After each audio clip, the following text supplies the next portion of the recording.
Hi friends, welcome to Satya online IAS academy. This is Sudhakar, senior faculty in history. Modern ఏపీలో భాగంగా ఈరోజు సార్వభౌముని కాలంలో ఆంధ్రదేశం లేదా సార్వభౌముని పరిపాలనలో ఆంధ్రదేశం ఎలా ఉందో మనం డిస్కస్ చేద్దాం. ప్రతి టాపిక్ సంబంధించి మీకు పీడిఎఫ్ మెటీరియల్ ముందుగా ఇవ్వడం జరుగుతుంది. అలాగే గతంలో వచ్చిన బిట్లు, ఆ టాపిక్ మీద సమగ్రంగా ఎన్ని బిట్లు చేయగలం అనే దాన్ని బట్టి దాదాపు 25 బిట్ల దాకా మీకు ఇస్తున్నాం. ఇది టాపిక్ మీ దాకా వచ్చే ముందే మీ చేతిలో ఒక బ్రహ్మాస్త్రం లాంటి మెటీరియల్ అండ్ బిట్స్ ఉంటున్నాయి. తర్వాత దాన్ని ఇంకా ఇన్ డీటెయిల్డ్గా డిస్కస్ చేస్తూ మరికొన్ని బిట్లు టాపిక్ వైజ్గా కూడా ప్రతి చాప్టర్లో సబ్ టాపిక్ వైజ్గా కూడా డిస్కస్ చేస్తాం. దాంతో మీకు ఈ గ్రూప్ 2 ప్రిపరేషన్లో కానీ గ్రూప్ 2 ఎగ్జామినేషన్ సాల్వేషన్లో కానీ చాలా అద్భుతంగా ఉపయోగపడుతుంది. కాబట్టి దీన్ని సద్వినియోగం చేసుకోండి. ఈరోజు టాపిక్లోకి వెళ్దాం. సార్వభౌముని కాలంలో ఆంధ్రదేశం. మన దేశానికి వచ్చిన ఆంగ్లేయులు తర్వాత కొంతకాలానికి అనేక ప్రాంతాలను గెలుచుకున్నారు. భారతదేశంలో, ఆంధ్రదేశంలో కూడా ఉత్తర సర్కారుని, తర్వాత దత్త మండలాన్ని గెలుచుకున్నారు, సంపాదించుకున్నారు. ఆ తర్వాత వాళ్ళ యొక్క పరిపాలన ప్రవేశపెట్టారు. సో కంపెనీ పాలన గురించి మనం గతంలో తెలుసుకున్నాం. కంపెనీ పాలన 1794 నుంచి పర్ఫెక్ట్గా స్టార్ట్ అయ్యి అది 1858 వరకు సాగింది. అంటే 1857 వరకు సాగింది. ఎందుకంటే 1857లో వచ్చిన సిపాయిల తిరుగుబాటు తర్వాత అధికార మార్పు జరిగింది. అధికార మార్పు జరిగి ఒక కంపెనీ నుంచి, ఇప్పుడు బ్రిటిష్ ఈస్ట్ ఇండియా కంపెనీ అనే కంపెనీ భారతదేశంలో ఒక కంపెనీ అయిన రిలయన్స్తో పోల్చవచ్చు. రిలయన్స్ అనే కంపెనీ ఒక దేశాన్ని కాలనైజ్ చేసి అక్కడ పరిపాలిస్తే రిలయన్స్ కంపెనీ అడ్మినిస్ట్రేషన్ అంటాం. అలా కాకుండా ఇండియన్ గవర్నమెంట్ డైరెక్ట్గా ఒక కంట్రీని రూల్ చేస్తే అది ఇండియన్ గవర్నమెంట్ అడ్మినిస్ట్రేషన్ చెప్తాం. ఇదే పరిస్థితి మన గతంలో జరిగింది. కానీ చాలా మంది ఏమనుకుంటారు అంటే వాళ్ళు బ్రిటిష్ వాళ్ళు, వీళ్ళు బ్రిటిష్ వాళ్ళు అనుకుంటారు. వాళ్ళు కంపెనీ, వాళ్ళు ఒక కంపెనీకి సంబంధించిన వాళ్ళు బ్రిటన్ గవర్నమెంట్ గైడెన్స్తో వాళ్ళు పరిపాలన చేశారు. తర్వాత 1850 తర్వాత డైరెక్ట్గా బ్రిటనే మన దేశాన్ని పాలించింది. దాన్ని సార్వభౌముడి పాలన, సావరెన్ రూల్గా మనం చెప్తాం. లేదా బ్రిటిష్ రాణి పరిపాలనగా మనం చెప్తాం. ఈ బ్రిటిష్ రాణి పరిపాలన మన దేశంలో కానీ ఆంధ్రదేశంలో కానీ 1850లో మొదలైంది. ఎలా మొదలైంది? ఒక చట్టం చేయబడింది. 1858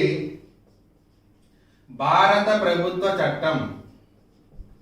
1858 భారత ప్రభుత్వ చట్టం ద్వారా ఈ యొక్క పరిపాలన అనేది మొదలైంది. నిజానికి 1857 సిపాయిల తిరుగుబాటు యొక్క అత్యంత ముఖ్యమైన ప్రభావం లేదా పరిణామం లేదా కాన్సిక్వెన్స్ ఏంటంటే అధికార మార్పిడి. గతంలో కంపెనీ నుంచి అధికారం చేపట్టిన కంపెనీ నుంచి అధికారం లాక్కొని డైరెక్ట్గా బ్రిటన్కి అప్పగించడం జరిగింది, లేదా బ్రిటనే లాక్కోవడం జరిగింది. బ్రిటిష్ రాణి పరిపాలనకు వచ్చింది. దీన్ని సార్వభౌముని పాలన అంటారు. సో 1858 భారత ప్రభుత్వ చట్టంలో ఉన్న అంశాలు భారతదేశ పరిపాలనకు అనుగుణంగా భారతదేశ పరిపాలన చేసేటట్టుగా ఇందులో పొందపరచబడ్డాయి. సో 1858 ప్రభుత్వ చట్టంలో ఉన్న అంశాల ఆధారంగా అటు భారతదేశాన్ని ఇటు ఆంధ్రదేశాన్ని బ్రిటిష్ వారు పరిపాలన చేశారు. అటు ఆంధ్రదేశాన్ని ఇటు భారతదేశాన్ని బ్రిటిష్ వారు పరిపాలన చేయడం జరిగింది. అయితే విక్టోరియా మహారాణి, అప్పటి మహారాణి ఎవరంటే విక్టోరియా మహారాణి, ఆమె పరిపాలన చేతపూనింది ఎప్పుడంటే ఆమె ఇచ్చిన ఒక ప్రొక్లమేషన్, దాన్ని మనం ఏమంటారంటే క్వీన్స్ ప్రొక్లమేషన్. ఈ క్వీన్స్ ప్రొక్లమేషన్ ని ఆవిడ ఇచ్చిన తర్వాత దీన్ని విక్టోరియా రాణి ప్రకటన అంటారు. క్వీన్స్ ప్రొక్లమేషన్ లేదా విక్టోరియా రాణి ప్రకటన అంటారు. ఇది 1858 నవంబర్ 1వ తారీఖున జరిగింది. ఆ క్వీన్స్ ప్రొక్లమేషన్ లేదా విక్టోరియా మహారాణి యొక్క ప్రకటన 1858 నవంబర్ 1వ తారీఖున 1858 నవంబర్ 1వ తారీఖున ప్రకటించడం జరిగింది. ప్రకటించిన వాడు భారతీయ వైస్రాయ్. గతంలో గవర్నర్ జనరల్ పాలన ఉండేది. 1858 తర్వాత వైస్రాయ్స్ పరిపాలన వచ్చింది. వైస్రాయ్ అనేవాడు సెక్రటరీ ఆఫ్ ది స్టేట్ కి అధీన్ అవుతాడు. గతంలో గవర్నర్ జనరల్ సంపూర్ణంగా అధికారాలు చెలాయించాడు. ఆయన పూర్తి అధికారం చెలాయించే అవకాశం ఉండేది. కానీ ఎప్పుడైతే 1858 యాక్ట్ తీసుకొచ్చారో దాంతో గవర్నర్ జనరల్ పదవిని రద్దు చేసి సెక్రటరీ ఆఫ్ ది కౌన్సిల్, భారత రాజ్య కార్యదర్శి అనే ఒక పదవిని క్రియేట్ చేశారు. అంటే బ్రిటన్ మంత్రివర్గంలోని ఒక మంత్రి భారతదేశ వ్యవహారాలు చూస్తాడు, ఆయన్ని సెక్రటరీ ఆఫ్ ది స్టేట్ అంటారు. ఆయన సలహాలు ఇవ్వడానికి 4 సభ్యుల కమిటీ ఉంటుంది. ఈ సెక్రటరీ ఆఫ్ ది స్టేట్ కంట్రోల్లోనే భారత వైస్రాయ్ పరిపాలన చేయాల్సి ఉంటుంది. ఆ భారత వైస్రాయ్ నాడు ఎవడున్నాడంటే కానింగ్. ఈయనే ఆఖరి ఇండియన్ బ్రిటిష్ గవర్నర్ జనరల్ అని చెప్పవచ్చు. 1857 వరకు ఈయన గవర్నర్ జనరల్గా ఉన్నాడు. యాక్చువల్గా 1856లోనే వచ్చాడు. 57 వరకు గవర్నర్ జనరల్గా ఉన్నాడు. ఈ తిరుగుబాటు తర్వాత ఆయనే వైస్రాయ్గా మారాడు. సో మొదటి వైస్రాయ్ కానింగ్ ఈ విక్టోరియా మహారాణి యొక్క ప్రకటన తెలియజేశాడు. ఆయన 1858 నవంబర్ 1వ తారీఖున ఈ కానింగ్ యొక్క ప్రకటనని అలహాబాద్లో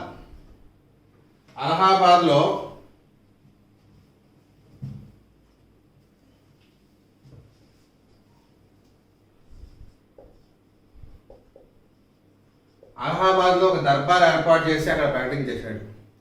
ఆమె ఏవైతే వాగ్దానాలు చేసిందో ఆ వాగ్దానాలను చదివి వినిపించాడు. దాన్ని క్వీన్స్ ప్రొక్లమేషన్ లేదా విక్టోరియా రాణి ప్రకటన అని పేర్కొంటారు. అది జరిగిన రోజు 18 నవంబర్ 1858 నవంబర్ 1వ తారీఖు. ప్రకటించిన వాడు కానింగ్. ప్రకటించింది ఎక్కడంటే అలహాబాద్లో ప్రకటించాడు. ఆమె భారతదేశాన్ని అంటే ఆంధ్రదేశాన్నే కాదు, ఆంధ్రదేశం కూడా భారతదేశం ఒక భాగం. భారతదేశానికి కొన్ని వాగ్దానాలు చేసింది, కొన్ని హామీలు ఇచ్చింది. ఆ హామీల్లో కొన్ని ప్రముఖమైన మనం చర్చిద్దాం. బ్రిటిష్ రాణి విక్టోరియా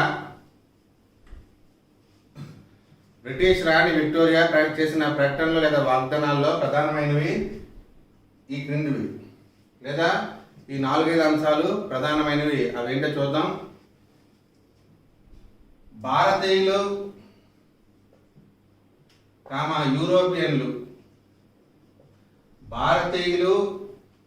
యూరోపియన్ల మధ్య సమానత ఉంటుంది. అంటే భారతీయులకి యూరోపియన్ల మధ్య గతంలో వివక్షత చూపించేవారు. యూరోపియన్ సుప్రమసీ ఉండేది. European racial superiority, racial discrimination చూపించేవారు. వాళ్ళు రేసే గొప్పది, ఈ నల్లవాళ్ళు నాగరికత లేని వాళ్ళు అన్నట్టుగా వాళ్ళని హీనంగా, నీచంగా, ఘోరంగా చూశారు యూరోపియన్లు, బ్రిటిష్ వారు. సో ఇప్పుడు విక్టోరియా మహారాణి ఏమి వాగ్దానం చేస్తుందంటే భారతీయులకి యూరోపియన్ల మధ్య వివక్షత చూపించము, ఇద్దరిని సమానంగా చూస్తాము అని ప్రకటించడం జరిగింది. రెండవది, మతం విషయంలో నిష్పక్షపాతంగా ఉంటాము. సో గతంలో మత విచక్షణ చూపించారు. క్రైస్తవ ముస్లింలకు 1813 చట్టం ద్వారా అనుమతించిన తర్వాత వాళ్ళు చెలరేగిపోయారు. ఎక్కువ మత మార్పుల అవకాశం ఉన్నప్పుడల్లా చేశారు. అయితే వాళ్ళ మీద కొన్ని నియంత్రణలు విధించడానికి అవకాశం ఏర్పడింది. హిందూ మతం ఏళ్ళ కానీ ఇతర మతాల ఏళ్ళ కానీ ఎటువంటి వివక్షత, విచక్షణ, నియంత్రణ ఉండే పరిస్థితి ఉండదు అని కూడా ఆమె వాగ్దానం చేసింది. నెక్స్ట్, అన్ని ప్రభుత్వ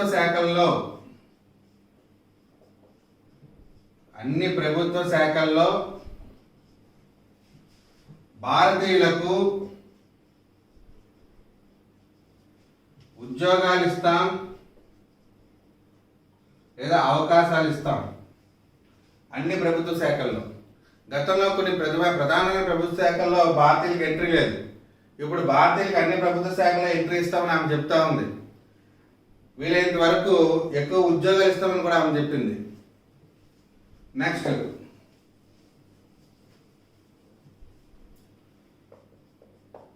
భారతదేశంలో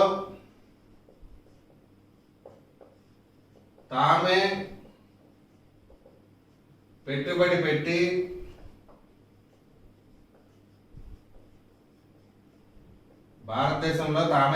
పెట్టి పరిశ్రమలను స్థాపిస్తాం.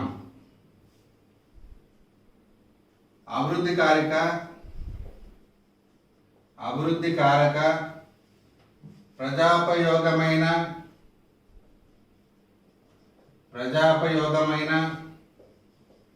పనులు నిర్వహిస్తాం.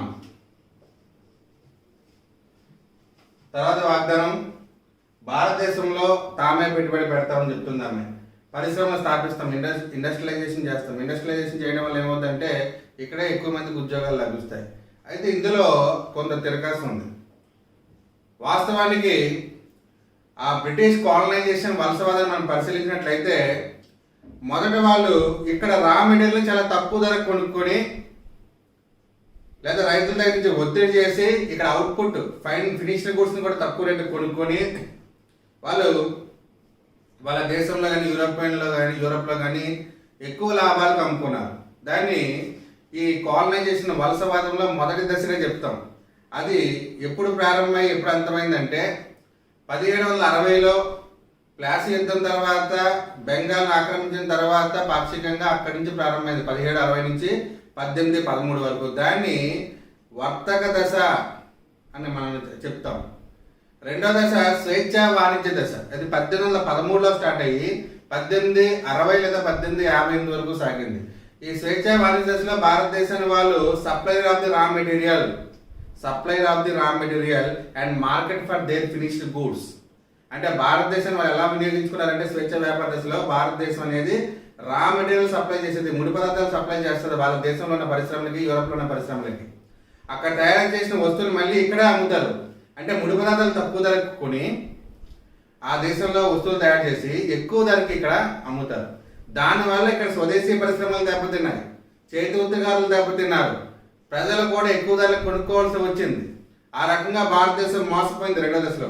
మూడో దశ 1857 సిపాయిల తిరుగుబాటు తర్వాత మొదలైంది. ఇక్కడ విక్టోరియా రాణి చేసిన ప్రకటన కూడా దానికి అనుగుణంగా ఉంది. భారతదేశంలో తామే పెట్టుబడి పెట్టి పరిశ్రమలు స్థాపిస్తాం, దేశ అభివృద్ధికి తోడ్పడతాం. ఇప్పుడు వాళ్ళు ఆలోచించుకున్నారు. అంతకు ముందే డల్హౌసీ కాలంలో రవాణా మార్గాలు బాగా పెంపొందించారు భారతదేశంలో. కేవలం భారతీయుల కోసం కాదు, వాళ్ళ వ్యాపారాల కోసం, వాళ్ళ రా మెటీరియల్ సంపాదించుకోవడం కోసం, తయారు చేసిన వస్తువుల్ని మార్కెట్లో డంప్ చేయడం కోసం ఈ రవాణా సాధనాల్ని డెవలప్ చేశాడు డల్హౌసీ. అయితే 1857 తర్వాత నాటికి యూరోప్లో కానీ బ్రిటన్లో కానీ పరిశ్రమల సంఖ్య విపరీతంగా పెరిగిపోయింది. కొత్తగా అక్కడ పరిశ్రమలు పెట్టే స్కోప్ లేదు. కాబట్టి కొత్తగా పరిశ్రమలు పెట్టే ప్రదేశాలు వెతికే కార్యక్రమంలో ఆ పరిశ్రమలు ఏదో ఇక్కడే పెట్టారు, ఇక్కడే వస్తువులను ఉత్పత్తి చేశారు. ఎందుకంటే ఇక్కడ ఎంప్లాయ్మెంట్ సంబంధించిన లేబర్ కూడా తక్కువ ధరకు దొరుకుతారు, తక్కువ వేతనాలు దొరుకుతారు, రా మెటీరియల్స్ స్వల్పంగా దొరుకుతాయి, చౌకగా దొరుకుతాయి. కాబట్టి ఇక్కడే పెట్టుబడి పెట్టి ఇక్కడే వస్తువులు ఉత్పత్తి చేసి ఇక్కడే వస్తువులు అమ్మేసి లాభాలను మాత్రం వాళ్ళ దేశాన్ని తరలించుకుని పోయారు. కానీ ఇక్కడ వాగ్దానం ప్రకారము పెట్టుబడి పెట్టి ఈ దేశాన్ని అభివృద్ధి చేయాలి. కానీ ఇక్కడ పెట్టుబడి పెట్టి వ్యాపారం చేసి డబ్బులన్నీ కూడా లేదా లాభాలంతటిని కూడా వాళ్ళు యూరప్కి లేదా బ్రిటన్కి తరలించుకుపోయారు. ఇది 4వ హామీ.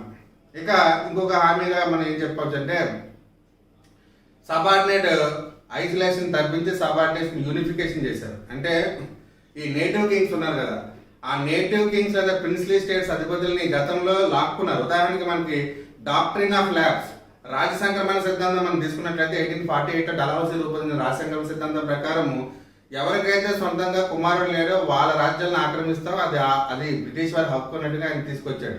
అటువంటి విధానాలను తీసుకొచ్చి కానీ లేదా అవతని దుష్పరిపాలన నేపథ్యంలో ఆక్రమించడం, నేపథ్యం ఏం లేదు, దుష్పరిపాలన నెపం పెట్టి లాక్కున్నారు. అటువంటి విధానాలు మేము భవిష్యత్తులో చెయ్యం. సబార్డినేట్ ఐసోలేషన్ తీసేసి, ఒంటరితనాన్ని తీసేసి సబార్డినేట్ యూనిఫికేషన్, మేము వాళ్ళని కలుపుకుంటాం, వాళ్ళని గౌరవ మర్యాదలు ఇస్తాం. అంటే నేటివ్ స్టేట్స్, ప్రిన్స్లీ స్టేట్స్ రాజులకి మేము గౌరవిస్తాం, వాళ్ళ రాజ్యాలు మేము ఆక్రమించబోము అనే వాగ్దానం కూడా విక్టోరియా మహారాణి చేసింది.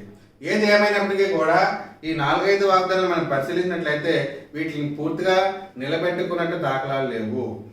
అన్నీ పేరుకు మాత్రమే వాగ్దానాలుగా చేశారు తప్ప వాస్తవానికి వాటిని పాటించలేదు. అందుకనే 1858 నుంచి 85 కాలాన్ని ఒక పేరుతో పిలిచారు. దాన్ని పరిశీలిద్దాం. ఇలాంటి పరిస్థితుల వల్ల ఇచ్చిన వాగ్దానాలను విక్టోరియా మహారాణి నిలబెట్టుకోలేదు. కాబట్టి 1858 నుంచి 1885 మధ్య కాలాన్ని